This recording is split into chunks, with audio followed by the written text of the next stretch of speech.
हाँ, तुम तो अरिजीत सिंह लग रहे हो यार। हाँ? सागर से आया हूँ सीधा, तो सेविंग नहीं करी। वो बाल भी बिल्कुल ऐसे एकदम अरिजीत सिंह की याद दिला दी आपने तो।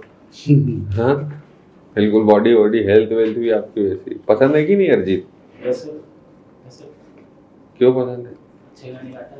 किसके लिए सुनते हो उसके गाने? बस टाइम पास के लिए। अकेले हो, सिंगल हो, विवाहित हो? विवाहित हो ना? वही तो मतलब परिवार के लिए सुनते होगे ना, या उनको सुनाते होगे कभी? हाँ सर। ऐसा ऐसा ऐसा ऐसा होता है कि कभी मतलब परिवार में आप युवा हैं, नई नई शादी हुई होगी, बहुत समय तो नहीं हुआ होगा, है ना? अरिजीत से बात याद आ गई, तो कोई गाना वाना सुनाते हो? सुनना पसंद है, लेकिन मेरा मतलब ये मेरी कमजोरी समझिए सर कि मैं इसके प्रति बहुत अच्छा कमजोरी? अरे हर व्यक्ति, लेकिन गाने में बड़ा अच्छा नहीं गा पाता था। वॉशरूम में नहाते समय तो गाते हैं ना? कोई गाना सुनाओगे? अभी मैं एकदम प्रिपेयर नहीं होता। अच्छा, आप प्रिपेयर नहीं, चलो ठीक है। ये बताओ, इंफॉर्मेशन टेक्नोलॉजी क्या होती है? सर कंप्यूटर की जो टेक्नोलॉजीज होती है, नेटवर्किंग हुआ, प्रोग्रामिंग हुआ, इन सबसे डील करना, और मेनली इंफॉर्मेशन जो डाटा कलेक्शन करना, डाटा मैनिपुलेशन करना, और डाटा से कुछ प्रोडक्ट निकाल के उसका यूज करना है इंफॉर्मेशन टेक्नोलॉजी का। आप आईटीआई में टीओ हो ना? Yes sir. यार अच्छी तो नौकरी है ये आईटीआई वालों की। हाँ सर, बढ़िया नौकरी है। फिर क्यों जंगल में क्या करना चाहते हो फिर? सर सिविल सर्विसेज में। सिविल थोड़ी ना होता है फॉरेस्ट। सर है तो प्रशासनिक जॉब ही सर। तो वो इससे अच्छी तो वो जॉब है यार। ये तो फील्ड का जॉब है। कोई इसमें कोई दो राय नहीं है कि ये अच्छी जॉब नहीं है मेरी, लेकिन सर सिविल सर्विसेज का अलग ही चार्म है सर। ये सिविल सर्विसेज थोड़ी ना, तो फॉरेस्ट सर्विस है। सर फॉरेस्ट सर्विस में भी मुझे मतलब जो मेन है कि मुझे नेचर के साथ काम करने का मौका मिलेगा। पत्थर पड़ते हैं यहाँ। हाँ, पत्थर पड़ते हैं। आप लट्ठे नहीं चला सकते, पत्थर जरूर खाओगे आप। Yes sir. मारते हैं आपको। गोफन पत्थर सबसे। गोफन पत्थर बहुत संघर्ष आता है, अखबारों में आती है ना खबरें। बालाघाट चलेगा तो गोलियां भी चलेगी। फिर सर पूछे में बताओ, उसका सही उत्तर दो ना। हाँ सर, मैं यही बोल रहा हूँ कि सर वो जॉब बेकार नहीं है, लेकिन चार्म है एक सिविल सर्विसेज का, फॉरेस्ट सर्विसेज का, तो उसके प्रति मेरा आकर्षण इसलिए है मेनली कि ये एक ऐसी सर्विस है जो न केवल एक क्षेत्र विशेष के लिए मैं काम करूंगा, बल्कि मैं विश्व कल्याण के लिए कार्य कर सकूंगा। ये भी प्रशासनिक सेवा ही है एक्चुअली। Yes sir. सर बोल रहे थे कि सर प्रशासनिक नहीं है तो थोड़ा वहाँ ट्रेनिंग देते, पैसा कहाँ मिलता होगा यार? यहाँ पैसा है ना, इसलिए आपको पैसा दिख रहा होगा। वहाँ टेबल के ऊपर से ही आ रहा होगा पैसा सर। एक लेवल तक होता है, उसके बाद तो इंसान को सेटिस्फेक्शन चाहिए होता है। तो जॉब सेटिस्फेक्शन के लिए बहुत सारे आयाम होते हैं। मतलब ये एक लेवल तक हम मानेंगे आपने इतना कमा लिया है, कर लिया है क्या? सैलरी वाइज देखेंगे तो मेरी सैलरी अभी 60 प्लस है। और तो यार इतनी सैलरी तो मेरे ख्याल से फॉरेस्ट डिपार्टमेंट में नहीं है सर। होती सर, लगभग यही स्केल सेम है सर। बस ये है कि यहाँ पे सर जो प्रशासनिक जॉब है उसमें हमारे लिए एक तो पावर मिलेगी। अच्छा, आप जो अभी जॉब में हैं, इस जॉब के लिए आपको ट्रेनिंग मिली होगी? Yes sir. मिली? यस। ट्रेनिंग मिली थी? उसमें खर्चा कितना आया ट्रेनिंग में सरकार का? सर ये तो अनुमान मैंने नहीं लगाया। अप्रोक्स अगर कुछ तो आया होगा, लाखों में आया होगा। अब आप रेंजर बनोगे। Yes sir. उसमें ट्रेनिंग में खर्चा आएगा। Yes sir. फिर आपका फिर आप बोलोगे डिप्टी कलेक्टर बनूंगा, है ना? तो फिर यहाँ का भी खर्चा आ गया सर। अब वहाँ जाओगे, मतलब आप प्रयोग करते रहोगे। यहाँ तो सरकार के ऊपर तो चूना लग रहा है सरकार को। सर जीवन एक ही बार मिला है। हाँ। और हर इंसान उसमें अधिकतम ऊंचाई तक पहुंचने की हमको लगता है आपको दार्शनिक होना चाहिए। आप कहाँ नौकरी कर रहे हो? दर्शन की क्षेत्र में क्यों नहीं जाना चाह रहे? विचार तो आपके दार्शनिक वाले हैं सर। जीवन तो एक बार मिला है। ऐसी बात नहीं, मतलब हर आदमी अधिकतम ऊंचाई पर पहुंचने के लिए प्रयासरत रहता है। मैं भी मतलब आप पुनर्जन्म में विश्वास नहीं करते? मतलब आप रेंजर भी छोड़ोगे? हाँ, मतलब आपको लगाव नहीं है एक नहीं, ऐसा नहीं है सर। और अच्छा यदि मुझे मौका मिला तो मैं, और मेरा अनुभव जो जैसे आपने बोला सर ट्रेनिंग आपको हुई है, तो वो ट्रेनिंग से जो अनुभव प्राप्त हुआ है वो मेरा मतलब आप तो औपचारिक उसको जो है ना, कई लोग जो रहते हैं ना आत्मसात करते हैं सीखने की कोशिश करते हैं, हाँ मैं जिस जॉब में उसको सीखूं, पर आपको तो लगाव ही नहीं है। आपको तो ऐसा लगता है कल में जाऊंगा। बेहतर उत्तर दे। अब आपको एक बात बताऊं मैं, भारत सरकार के मिनिस्ट्री ऑफ टेक्नोलॉजी एजुकेशन की एक रिपोर्ट है कि भारत में जितने भी ITI हैं वो गुणवत्तापूर्ण शिक्षा देने में सक्षम साबित नहीं हो रहे हैं। वहां से निकलने वाले युवाओं को रोजगार नहीं मिलता। शायद यही कारण होगा कि वहां पर जो ट्रेनर्स हैं उनकी अप्रोच अलग है, तैयारी कर रहे हो, वो भी खुद ही तैयारी कर रहे हैं। नहीं सर, तैयारी तो ये मेरा तो ऐसे भारत सरकार का तकनीकी मंत्रालय की रिपोर्ट ऐसी क्यों आई कि ITI जो है प्रॉपर एजुकेशन नहीं दे पा रहे, गुणवत्तापूर्ण शिक्षा नहीं दे पा रहे हैं, एम्प्लॉयबल नहीं है, जो एम्प्लॉयबल नहीं है सर, बिल्कुल। सर उसके बहुत सारे कारण हैं। अरे आप तो 2-3 कारण बता दीजिए बस। जी सर, सबसे पहले तो सर वहाँ पे इंफ्रास्ट्रक्चर की कमी है, पुरानी मशीनरीज हैं। उसका सर जो जैसे टेक्नोलॉजी, पुराना काम ही नहीं आता है, पुरानी मशीनरी तो क्या लोगों को पुराना काम ही नहीं आता है। हाँ नहीं सर, टेक्नोलॉजी बहुत तेजी से चेंज हो रही है। अब जैसे CNC मशीन आ गई सर, तो पहले पुरानी टेक्नोलॉजी से यदि वहाँ पे लेथ मशीन पे काम हो रहा है तो CNC में नहीं, पर श्रीमान आप वो चीजें छोड़ो, आप तो ये बताओ ना, आपको लगाव ही नहीं है एक विभाग से, है ना, तो फिर काय इंटरव्यू रिपोर्ट का कारण समझ में आ गया। हम आपको क्यों रेंजर बनाया है? मतलब कल से आप जॉब छोड़ के चले जाओगे, हम रेंजर नहीं बनाते आपको। आज जोड़ लिया हमने, हो गया इंटरव्यू आपका।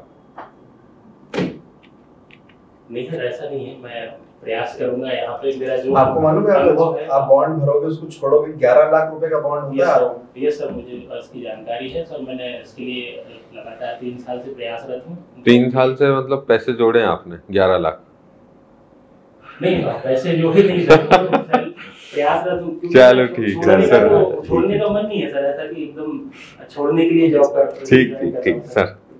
ये IT का जो है, साधारण सा सवाल पूछना चाह रहा हूँ। IT में आपने किया है ग्रेजुएशन, उसका फॉरेस्ट डिपार्टमेंट या गवर्नमेंट में गवर्नेंस में इम्प्रूव करने के लिए क्या क्या उपयोग हो सकते हैं? फॉरेस्ट डिपार्टमेंट की गवर्नेंस को इम्प्रूव करने के लिए IT का क्या उपयोग हो सकता है?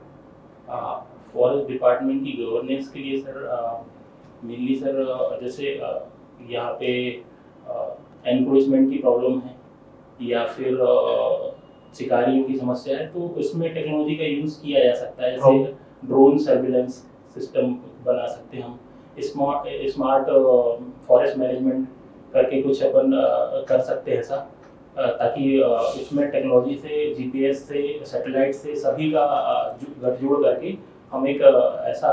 जियो टैगिंग सुना ना? Yes sir. क्या होता है सर? जियो टैगिंग है कि जब आप कोई इमेज लेते हैं तो उसका लैटिट्यूड लैंगिट्यूड उसके साथ अटैच कर दिया है, तो जियो टैगिंग कहलाती है। जैसे हमें बोला जाए कि ये अनअकैडमी का ये जो टावर है, इसके लिए जियो टैगिंग करना है, तो यहाँ आजकल सभी मोबाइल में जियो टैग इमेजेस की ऑप्शन रहता है, उससे जियो टैगिंग सर।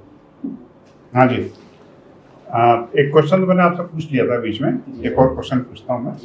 आपने IT से पढ़ाई की, तो IT एक्ट की धारा 66A के बारे में बताइए, और वो भी चर्चा में भी रही है। सर धारा 66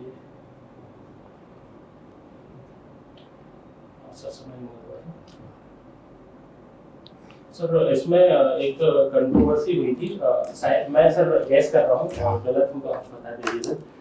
उसमें एक कंट्रोवर्सी हुई थी कि इसमें यदि कोई गलत कंटेंट शेयर करता है या कंटेंट में कुछ कमियां हैं, तो उसको सीधा सरकार उस पर नॉन वेरिएबल ऑफेंस माना जाता था उसको। चलिए, आपको क्लियर नहीं तो रहने दीजिए ना। एक और बताइए मुझे, ये वर्ल्ड के टॉप 500 सुपर कंप्यूटर की लिस्ट में टॉप 10 में तो इंडिया का कोई सुपर कंप्यूटर नहीं है, मगर टॉप 100 में इंडिया के सुपर कंप्यूटर्स हैं। कौन सा सुपर कंप्यूटर उसमें सबसे पहले? परम सिद्धि सर। परम सिद्धि एरावत नहीं है? एरावत 75 रैंक है सर, परम सिद्धि 63 रैंक है सर। एरावत बाद में आया सर, इसलिए थोड़ा सा वो अभी AI बेस्ड है, तो AI बेस्ड सुपर कंप्यूटर है सर। नंबर 1 पर कौन सा? परम सिद्धि सर, इंडिया का नहीं, वर्ल्ड का। वर्ल्ड का सर अमेरिका का है सर। अमेरिका का है, उसका नाम है सर। चलिए ठीक, थैंक यू। कोई दिक्कत नहीं है ना, मेमोरी बेस्ड है, कोई समस्या नहीं है इसमें ना। सर बेटा ये बताओ सौरभ, ये जो H1 वीजा है, पढ़ा होगा आपने US में, H1B वीजा, ठीक है? वीजा क्या है ये? सर ये वहाँ पे जो काम करने के लिए एम्प्लॉय के लिए दिया जाता है वीजा, उसके लिए सर इंटरव्यू बेस्ड वीजा है यहाँ पे नागरिकता के लिए दिया H1B है ना? Yes sir. क्या है? आईटी सेक्टर में जो एम्प्लॉय काम, सारे सेक्टर में जो काम करते हैं वहाँ पे काम करने के लिए। क्या आज कोई खबर आई है इसके बारे में? सर आज मैं भी सर सीधा सागर से कि भाई भारतीय 73% जो वीजा है ये भारतीयों को दिया गया है, चाइना वालों को घटा दिया गया, 12.5% ही आ गया। Yes sir. तो मैं यही जानना चाहता था ये है क्या, कौन सा वीजा है? चलिए कोई बात नहीं। ये बताए बेटा, सागर जो है, सागर में किस तरह का जो है आपको वन परिदृश्य दिखाई देता है? किस तरह के फॉरेस्ट आपको वहाँ देखने को मिलते हैं?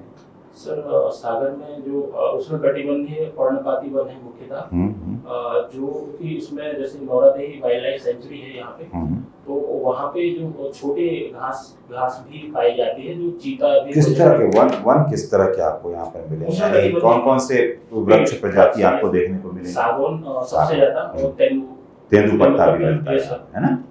बीड़ी उद्योग है सागर। ये बताएं, सागर जो जिला है, यहाँ की महत्वपूर्ण फसलें कौन कौन सी हैं? सर यहाँ पे गेहूं, सोयाबीन, और जो मेनली हमारा एरिया है सर देवरी, वहाँ पे सर लहसुन प्याज की खेती ज्यादा। चना वगैरह नहीं होता है? चना होता है लेकिन कम। देवरी में चना होता है भाई साहब? कम प्रेफर करते सर, वो देवरी के आगे चला जाता है नरसिंहपुर में, वहाँ पे बहुत ज्यादा। अब चना दाल है। सागर जो है आपका देवरी, ये किस तरह की भौगोलिक संरचना में आता है मध्य प्रदेश की? आप इसको बुंदेलखंड में रखते हैं, या आप इसको रीवा पन्ना में रखते हैं, या फिर आप इसको मालवा के पठार में रखते हैं? सर बुंदेलखंड और मालवा का जंक्शन पॉइंट है सागर। जंक्शन है यहाँ पर, ठीक है। ये बताएं, सागर जिले में 1857 की जो क्रांति हुई थी, तो शेख रमज़ान के बारे में कुछ बताएंगे? हाँ सर, ये शेख रमज़ान इन्हीं ने यहाँ पे शुरुआत की थी 1857 की क्रांति। बानपुर के मर्दान सिंह जी के बारे में और शाहगढ़ के बखत बली शाह के बारे में क्या जानते हैं आप? सर जो 1842 का बुंदेला विद्रोह हुआ था, उसमें इनकी भूमिका रही है। एक इन्होंने उसमें पार्टिसिपेट किया था। ना किया था 1842 के जो बुंदेला विद्रोह में थी, इन्होंने साथ नहीं दिया, इन्होंने अंग्रेजों का साथ दिया था, दोनों ने। 1857 की क्रांति में इन्होंने एक बहुत ही महान सिपाही के साथ एक त्रिगुट बनाया था। वो क्या था? वो त्रिगुट किसके साथ बनाया था? Dangerous triangle. रानी लक्ष्मीबाई के साथ मिलकर बनाया। किन्होंने? मर्दान सिंह और बखत बली जी थे। ये चीज था, है ना? और सर थोड़ा सा मैं इसमें बारे में बताना चाहूँगा। हाँ। इन लोगों ने, जैसे आपने बोला कि अंग्रेजों का साथ दिया था 1842 में, क्योंकि उन्होंने इनका कुछ विवाद था जमीन का। अंग्रेजों ने बोला था कि हम आपको दिला देंगे, और फिर अंग्रेजों ने दिलाया नहीं था। हाँ। तो 1857 में तब ये फिर खिलाफ हुए, नहीं तो पहले साथ में थे ये लोग अंग्रेजों के, है ना? वहाँ पे चलो, ये सागर जो है ना, यहाँ पर हम लोग देखते हैं मराठा प्रभुत्व रहा है सागर के कुछ भागों में, जैसे धामोनी है, उसके आसपास के क्षेत्रों में मराठों का प्रभुत्व रहा है। कौन कौन से क्षेत्र में रहा है?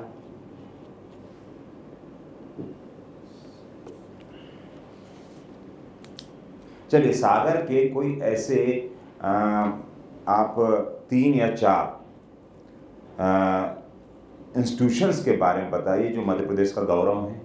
सर डॉक्टर हरि सिंह गौर यूनिवर्सिटी। ये क्या है यूनिवर्सिटी? क्या है डॉक्टर हरि सिंह गौर यूनिवर्सिटी? ये सर किस रूप में अभी पूरे देश में प्रसिद्ध है? ये नेशनल मतलब ये केंद्रीय यूनिवर्सिटी के रूप में दर्जा प्राप्त यूनिवर्सिटी है। हाँ, फिर उसके अलावा सर इसमें फॉरेंसिक लैब भी है। फॉरेंसिक लैब है यहाँ, ठीक है। और सर इसके अलावा यहाँ पे सर फार्मेसी बहुत ज़्यादा यहाँ की चर्चित है। सागर पूरे मध्य प्रदेश में सबसे अच्छा फार्मेसी बोला जाता है सागर का हरि सिंह गौर यूनिवर्सिटी वाला। और कोई ट्रेनिंग इंस्टीट्यूशंस वगैरह भी हैं यहाँ? हाँ सर, यहाँ पे पुलिस ट्रेनिंग एकेडमी है। वो आपसे पूछना पड़ रहा, देखो कुछ नाम है ना उस ट्रेनिंग एकेडमी का? Jawaharlal Nehru police training academy. ठीक है, थैंक यू बेटा, है ना।